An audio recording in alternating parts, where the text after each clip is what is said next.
Hello friends, இது வந்து Deepavali vacation விட்ட 2வது நாளுங்க.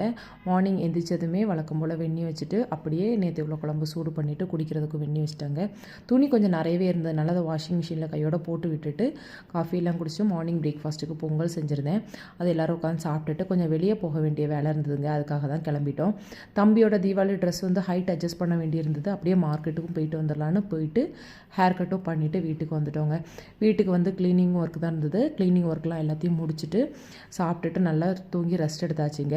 ஈவினிங் போல் காலையில் வாங்கிட்டு வந்த புதினா கட்டெலாம் இருந்தது. அதெல்லாம் கிளியர் பண்ணி வைக்கலாம் அப்படின்னு சொல்லிட்டு க்ளீன் பண்ணிவிட்டு அப்படியே வெளியில் வேடிக்கை பார்த்துட்டு இருந்தேன். லைட்டிங்ஸ்லாம் போட்டு சூப்பராக இருந்தது.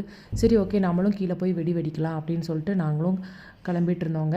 அதுக்கு முன்னாடி நைட்டு டின்னருக்கு ஏதாவது பண்ணணும் இல்லையா? சட்னிக்காக தக்காளி சட்னிக்கு எல்லாம் வதக்கி வச்சுட்டு போனோம் அப்படின்னா வந்து சட்னி ரெடி பண்ணால் கரெக்டாக இருக்கும்னு எல்லாம் பண்ணி வச்சுட்டு கீழே போயிட்டோங்க. எல்லோரும் கூட சேர்ந்தோம். நாங்களும் வெடி போட்டுட்டு என்ஜாய் பண்ணிகிட்டு இருந்தோம். அதுக்கப்புறம் நாங்கள் கொஞ்சம் நேரம் கார்டன் போகணுன்னு தம்பி சொல்லியிருந்தான். சரி, ஓகேன்னு சொல்லிட்டு தம்பி கூட கொஞ்ச நேரம் கார்டனில் போய் இருந்துட்டு வந்தோங்க. இப்படி இப்படி தாங்க போச்சு. உங்களுக்கு எப்படி போச்சுன்னு கமெண்ட் பண்ணுங்கள். ஓகே, நாளைக்கு இன்னொரு வீடியோவில் பார்க்கலாம்.